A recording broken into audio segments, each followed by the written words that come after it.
Again, I have the honor of kicking off the day.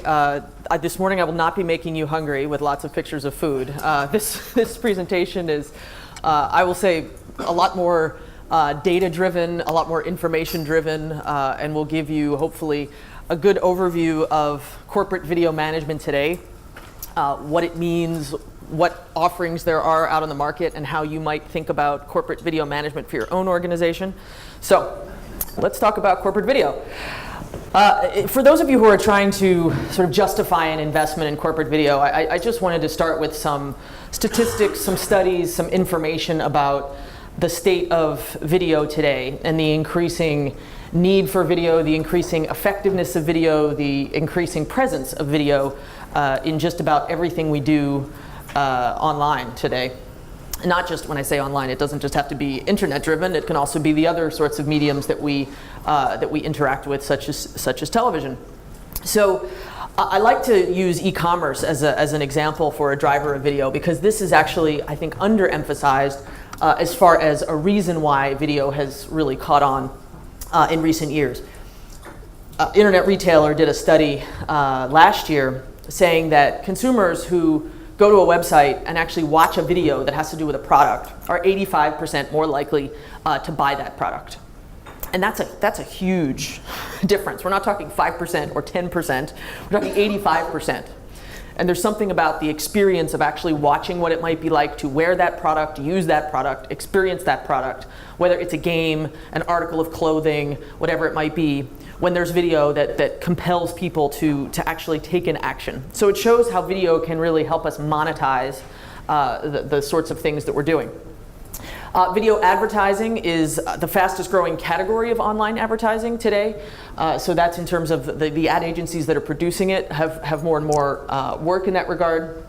And then more of a traffic-oriented statistic from Cisco, where they're saying that video will make up 66% of mobile traffic by 2016. So that's very soon. That's only 2 years from now. It's already taking up almost 20% of traffic, and it's exponentially growing to that point. And then just a game-oriented example. So we had Cecile yesterday talking from Ubisoft, and having worked with Ubisoft myself, I was fascinated as someone who is not a gamer to learn how people use their devices. Right? They're not just using their devices for gaming, they're using it for interaction, they're using it for video, not just watching the video, but also having interactions and social interactions while they game, while they watch. Right? So the whole phenomenon of second screen here also comes in, where we're not just playing the game, we're not just watching the video, we are interacting with other people who are in fact doing the same thing. Despite all this, enterprises are quickly discovering the limits of their video solutions. So the most common is, well, I have a corporate YouTube, or I am taking all my videos and I'm putting them up on some kind of public service, and I'm not necessarily owning my video, it's not necessarily a scalable platform, and I can't necessarily edit or take stills on the fly, or I can't tell someone who's not a video editor to come in and use this video or take a component or repackage it in some way. But we find people really, really struggling in this particular area right now, because they don't know, should I buy something that's basic, that's sort of YouTube on steroids, or YouTube Plus, or do I need some kind of full-scale media asset management platform that could cost you, frankly, £500,000 if you so desire to invest in one? So the offerings vary wildly, and what I'm going to do is walk you through the huge range of that so that you can hopefully think about maybe where you fit. David mentioned the rise of the corporate video production studio, and this is really a lot of what's driving this today. Video is not just something that broadcasters are producing. There's often a saying today that we hear, which is, we are all broadcasters now. It doesn't matter if you're a product company or a horticultural garden or simply a retailer, everybody has to broadcast in some way. And oftentimes companies are hiring their own people to take the video, to store the video, to produce the video, to manage the video, and they're outsourcing less and less of it to studios because they realize it's an incredibly high cost to outsource that. And also the agencies or video production agencies often tend to hold the video they produce very close to the chest. So they produce the video, they store it themselves, and then you have to make a phone call and get charged every single time you want a piece of it, a segment of it, or even to be able to access it. So the economic model of outsourcing all this video production is not too great, and so many companies are bringing it in-house for that reason. So hopefully that sets up the world of video presently. And what I'm going to do is talk about enterprise video use cases, and then I'm going to talk about the core functionality of video software offerings. And then finally, I'll give you a little overview of the market in terms of the solutions in this space. Okay, so let's first talk about video management use cases. And this will take you through the whole range of different scenarios. And I emphasized yesterday, regardless of what kind of technology you're trying to select, that scenarios are important, understanding what your scenarios are. On the far left here, we have high-end broadcast. Things like sports radio, news radio, sports broadcasting, and television news. There's a specific technology market that addresses these kinds of needs. So for the BBCs and the IMG type companies in the audience, there's specific solutions that focus in this world. There are specific solutions that focus on documentary film and feature-length cinema, and also feature-length television. So when I say feature-length, it tends to be anything that is more than 22 to 23 minutes. Okay. Then there's the corporate video world. So this is not so much the high-end, high-definition, television-oriented sorts of management. It's more, I'm a corporation, I'm producing video. It tends to be short, or I have a whole bunch of video in an old format like VHS or Betamax. You'd be amazed at how much I still run into Betamax companies that had recorded things on Betamax. There's also a whole market around judicial and parliament and organizations that record very, very long proceedings in a courtroom or at Parliament here, for example. That's a whole different world as well. Then you have live events. So this is where you get into streaming and hosting and high bandwidth scenarios over the internet, more so than television. Town hall meetings. There's a whole world for corporate unified communication video. So this is where the CEO is doing their earnings call, perhaps, or they have a bunch of different groups around the world that are gathered around some kind of corporate meeting environment. It's very big and popular technology with large companies. And then finally, you have the marketing-oriented scenarios, where you have video that needs to be pushed to social media. You have video to do some kind of 3D oriented sort of marketing or product marketing. And then finally, just straight old video advertising, which is actually one of the most basic scenarios on here. So when we looked at this market, we were actually kind of amazed at how broad and varied the needs are. And obviously, if you're doing 20-second marketing videos, it's very different from being a sports broadcaster. And the technology that you need is very different, and the functional offerings that are out there are very different. So try to put yourself in a few of these little areas, and then hopefully I'll be able to give you some technology that you should be looking at as part of that process. Okay, so let's talk about the difference between three main types of technology in this space: the EVP, the MAM, and the OVP. Everyone know those acronyms?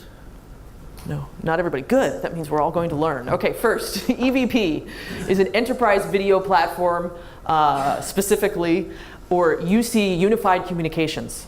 Okay, so these are solutions that are specifically to help people communicate via video within an enterprise.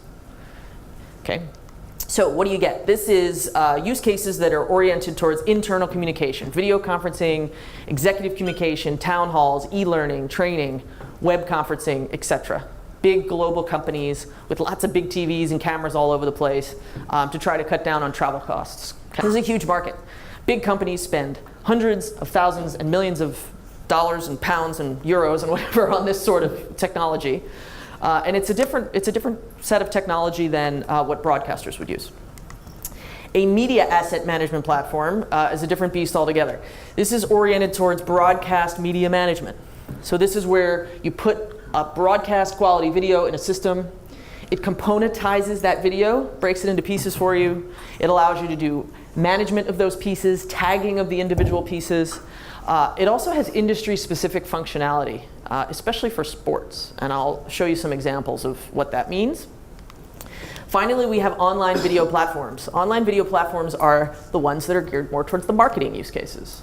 So these are mostly hosted solutions that you subscribe to that are much less expensive than the other two on this slide. And when I say much less expensive, it's usually a subscription fee of a couple thousand a month, okay? And you're doing advertising, branding, content marketing, e-commerce support, and also user-generated social media that you might want to host yourself and actually sort of interact with your customers. Okay, so 3 different worlds, 3 different markets. And so when you say, I need an enterprise video solution or I need a video solution, you're going to want to try to figure out, do I fit in all these? Do I fit in one of them? Or do I need the whole spectrum? In terms of the functionality that these offer, and they all offer it to a different degree, we have creation of video, and I put creation in quotes because usually you're actually creating the video outside of these solutions. You're using an Avid Interplay production suite, for example, or using Adobe Premiere. Then there's management things that you can do, and then finally there's delivery. So the creation tasks are, I'm creating this video in real time, I have it recorded and I'm ingesting it into the system, or I'm getting something that's been user generated. If I'm managing it, I might be editing it within the system. So if I'm not someone who has Interplay, or I'm not somebody who has Premiere, I can actually, for example, take a segment of it or a small piece of it, or I can mark time codes, things like that. It allows you to assign metadata, allows you to search. Analytics provides analytics on the video, as well as integration capabilities. So things like APIs that allow you to push in and out.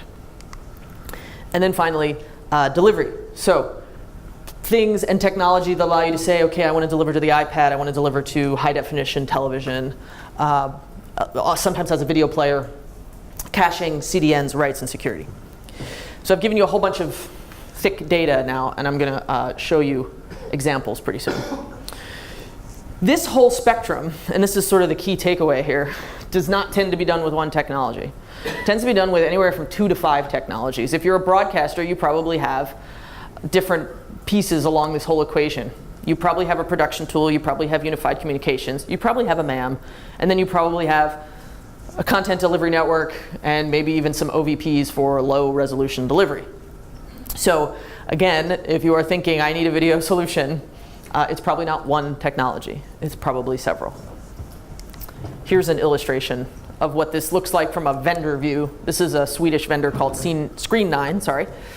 It just shows the functionality in a visual sort of way. Content in, players, delivery to various devices, supporting monetization. I'm going to keep moving here because I have a lot of data, so I'm happy to provide the slides if you didn't get a chance to look at that in detail. A key function in all of this technology is transcoding, and I'm sure 95% of you in the room probably know what that means. It's taking something that's in one format and converting it to another so that it can be delivered in a multi-channel, multi-resolution way, right? So it's push this particular format to the networks, push this other format to the web to optimize the experience for the device, for the user, etc. Also, some of these things can detect what device a person is on, and then can do the conversion on the fly. Okay. Here's an example of using one of these systems. You're going to see a whole lot of different screenshots now. So this is actually Oracle, which if I was to name vendors that were media savvy, Oracle would definitely not be high on the list. But this gives you an example of what they've added just to their web content management platform. And that's what's really interesting about a lot of these very sort of hardcore data vendors are even getting into video management today. So you can ingest a video into the web content management system. It actually parses the video for you, puts it into segments, and allows you to take pieces of it to mark it up. And you can have layered metadata, which is also very useful, very interesting, because then you can search, you can go right to a specific point in the video, and you can render it in different formats. And this is Oracle. You know, it's not some savvy, hip video vendor. Online video platforms, as I mentioned, are sort of the next step up. So you can sometimes use an existing incumbent solution to manage video. Online video platforms, it tends to be that subscription service, as I mentioned, tends to be mostly software as a service, and they tend to offer this suite of functionality. One thing that's particularly interesting is this concept of a skinnable video player, which means I'm going to make this video player look like my brand, look like my company, and I'm going to embed it. in my website, or I'm going to have a customized app that I can play so that I'm actually having a branded experience. I already talked about the pricing there, but that gives you a reiteration of that. MAM, on the other hand, is a lot more complex.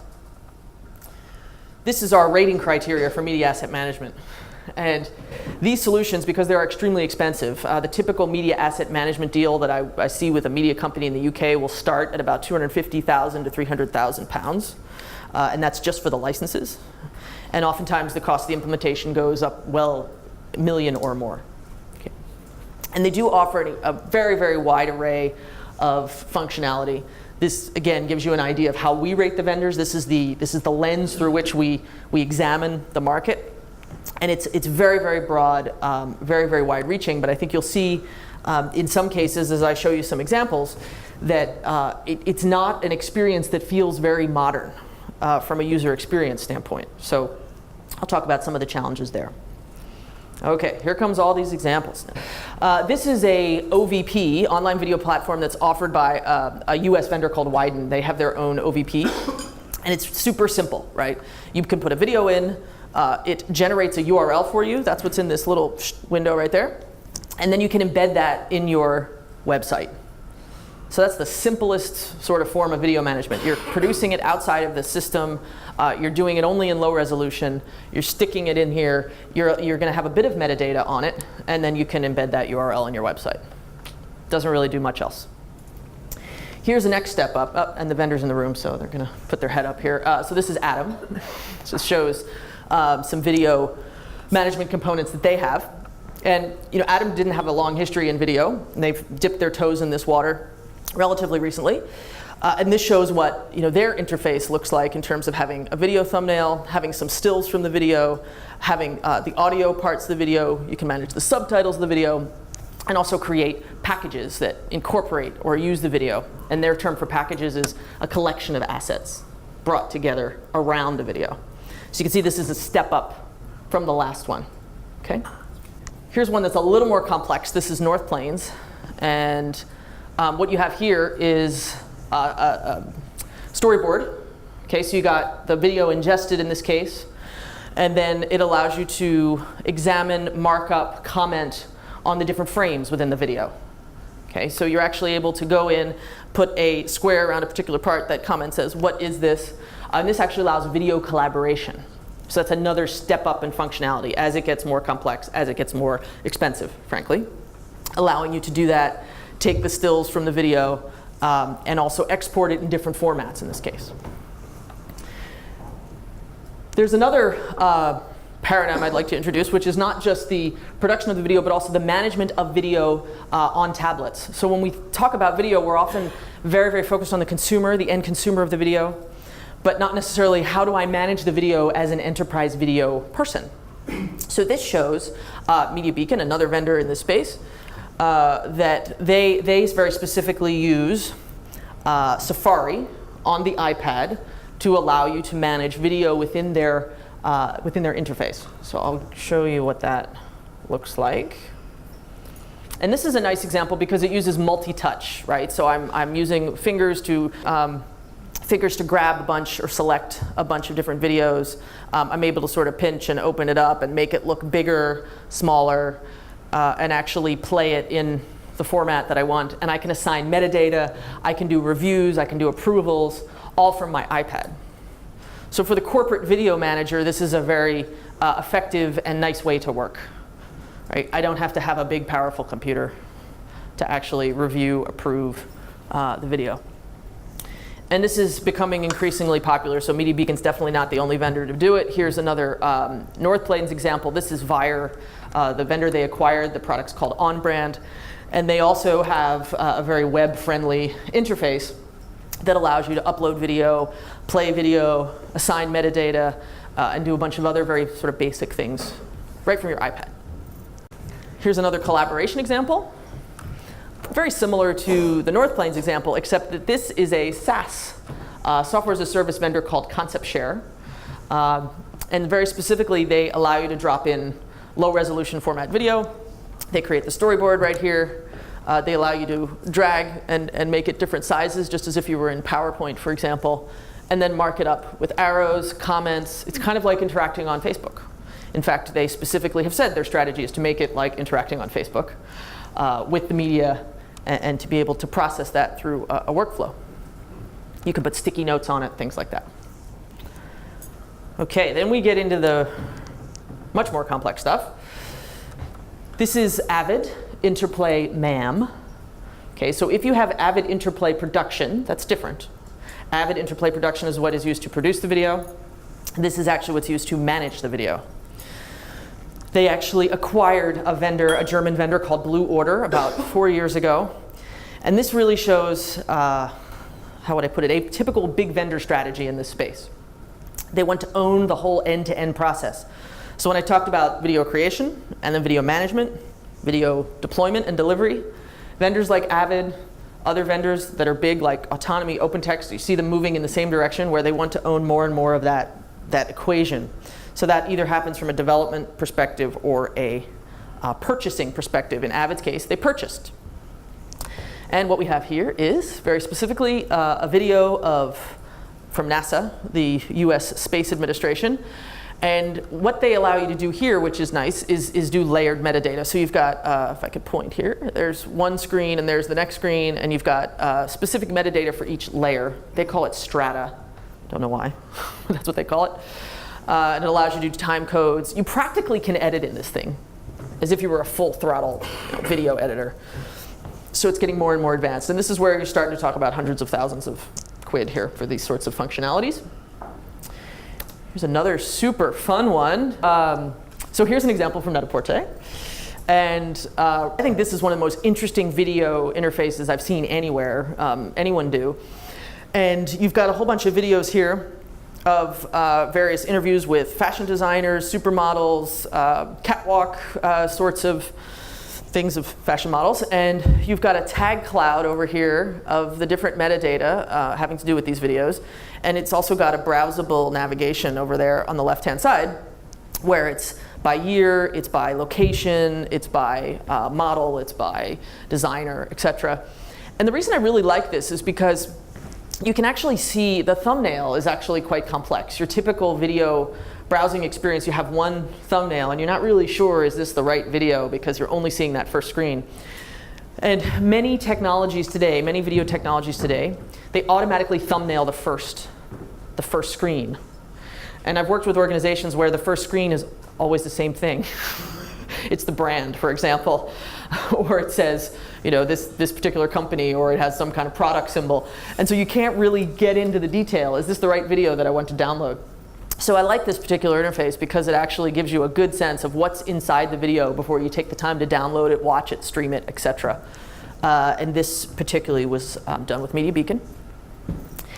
And then finally, I've got an example from Harris. So this is a high-end sports broadcasting media asset management system. If you'd like one of these, you might have to sell your firstborn. They're expensive, but they're very, very powerful technologies. And I also think that they haven't quite come into the modern era of user experience, as many of you would probably agree as you look at it, because it feels like editing with some kind of video suite from 15 years ago, 20 years ago. I remember when I had an internship here in London, actually, when I was at university, which is now sadly 20 years ago. And I worked with one of these tools with a media company here in London, and it hasn't changed. They haven't changed much. It's very similar. So what you have here that is very interesting is you can put a whole match, for example, a whole football match into this interface, and it has specialized metadata for different sports, which is really nice. So along the left-hand side, you've got the players from both teams with their jersey numbers, and what it allows you to do is do specific tagging for the specific players. It also has an entire taxonomy for the sport. So I'm not particularly knowledgeable about football, but of course I know that there's red cards and yellow cards and goals and things like that. So you can actually identify the moments in the video when those things happen. And then if you're the sports broadcaster, you can come back later and you could say, okay, I want to show a montage of all of this player, or I want to show a montage of all the red cards, or I want to show a montage of whatever else. And it allows you to do that, find them all in a list, and then essentially fuse them together and export that video in various formats for broadcast, for the TV Anywhere app, or whatever it might be. I ended this example because this is what a lot of companies are asking me today: should I buy one of these if I'm not a broadcaster? Because a lot of times they hit a ceiling, right? If they have an OVP, or they have a simplified, I would say, video offering from a digital asset management vendor that doesn't have a history in video or broadcasters, they say, well, then should I go here? Should I make this leap? And my personal assessment is 80% of the time, probably not. Because it's so expensive, and it doesn't necessarily offer you enough return to spend that much more. But I think that's going to change pretty soon, and I think it would especially change if vendors in this particular niche had some lower cost offerings that were a little bit simpler, and also brought the whole experience into the modern era and offered ways to sort of integrate these technologies across the board. So that's my prediction. I very rarely make predictions. I'm not really a futurist, but that's my prediction as to where I think this convergence is going to go in the coming years. So very quickly, market overview. I talked yesterday about scenarios and the importance of scenario fit. You are going to want to put yourself into these particular scenarios. This is how we evaluate these particular vendors, as I mentioned. Where do you fit? Where do you go? And that'll help point you in the right direction. In addition to scenario, what's your technology infrastructure? What kind of partner do you want to work with? And what's your budget? So I won't go into too much detail on these because I did yesterday. But going right into the use cases. So the internal use cases, EVP, unified communication. That's the web conferencing. That's the internal discussions, CEO earnings calls, etc. And these are the big players in this space. There's more. We have a limited view of vendors that we cover, but these are the biggies, as I would say. Interestingly, many of them also sell hardware. So I'm sure many of you have used a Polycom phone or a Cisco device or whatever. So many of them are trying to play both sides of that equation. And then the more software-centric vendors. And you will see that some of these vendors also are doing the more consumer-oriented sort of thing. I will specifically highlight Cultura because I think they're particularly interesting. They're one of the few open source players in this space. And they're also what I would call one of these sort of hip, edgy vendors that's kind of pushing the envelope in this world. Then we have the external use cases. So these are the biggies in the broadcast MAM space. So this is the high resolution, high definition, long form video management companies that I would consider the most prominent. Then you have large scale enterprise digital asset management. So all of these vendors are supporting very big, giant image and brand management implementations, and also some video. Some of them have a longer history in video than others. So Autonomy, for example, and OpenText have a much longer history in video than the other vendors there. And then finally, this world that we call mid-scale enterprise and workgroup DAM. So these vendors have supported large implementations, but not as large, even though they all argue with me to the opposite. Not as large as some of the vendors down here. But many of these are hosted. Many of them support that sort of online video platform sort of scenario that I showed from Widen. Simple, straightforward, web-oriented, low-resolution sort of scenarios. So you might want to look there. And finally, OVP Pureplay vendors. These are the ones that we investigate and look at. They do hosting, streaming, and branding, basically. They're helping companies market through a video medium. And I'm sure many of you probably already have relationships with companies like Brightcove and Limelight. Adobe's getting into this space. They're another player, much like Avid, that wants to own that whole end-to-end world, both with marketing and video. But that'll give you a sense of the offerings there. YouTube I put up there, not just because anybody can put a video up on YouTube, but also they do have corporate offerings. So if you're not familiar with that, you can actually subscribe to a YouTube service that's branded, that looks like your own corporate tube, essentially. But it's not the same level of functionality as a lot of the others that are on here. So if you are selecting, these are the things that I recommend that you think about.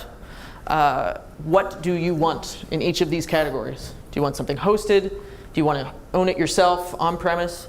What kind of licensing model? A lot of these vendors charge by volume. And we're talking about big files, huge files, giant, the biggest files we've ever created in the history of computing. So think about that. That could get expensive. What kind of hardware, if you need it? I have many of our customers where I have conversations about the giant high-powered transcoding servers that they have to have because they just constantly have different people coming in wanting different formats, using different sorts of devices. So there's big hardware needs in this world. What do you need to integrate with? How about user engagement, interactivity? Are you going to have ads overlaid on your video that people can click on, things like that? Many of these vendors offer that out of the box. Is it about content monetization? Some of these tie directly into e-commerce systems. So you'll want to know if you want to do that. How sophisticated of the analytics do you want in terms of who's watching, when they stop watching, what devices they're watching it on, all that good stuff. And then finally, what level of mobile support? So I often say the difference among technologies is not so much what they do, it's how they do it. So if you just look at this and say, yes, I want all this, be more specific than that. How do you want the analytics? Do you want them in pie chart form? Do you want them in a spreadsheet so that you can import them into your own BI tool? It's two very different things. So think about how you want these things to work before you go out and buy one of these tools. All right, and to wrap up, some best practices. Video is not all created equal. I hope that has been a key takeaway of this particular presentation. If you are looking at corporate video and you're thinking about getting started with corporate video, it's not just about picking one thing that's going to do everything. Typically, the organizations that I see as very mature in video, and I don't just mean broadcasters, I mean companies, corporate, marketing, branding-oriented companies that are sophisticated with video, they tend to do it with multiple technologies. And you need to understand the nature of your video because there are solutions focused on low res versus high res, short form versus long form, mobile delivery versus television delivery, and also editing needs within the system. That's a big one. How much editing do you want to be able to do in these tools versus having to use some high-end suite to do it? If you're not a broadcaster, you probably don't need a MAM for now. But you probably need an OVP or an EVP. Start small, short form, gradually scale up. And then finally, make sure you think about storage and transcoding servers and other infrastructure issues head on. I find that the biggest problem that companies run into is that last point. They have no idea what they're getting themselves into in terms of the volume, in terms of the transcoding needs, and the amount of hardware and computing power that's needed for that sort of thing. So make sure that you think about that up front. That is it. Any questions?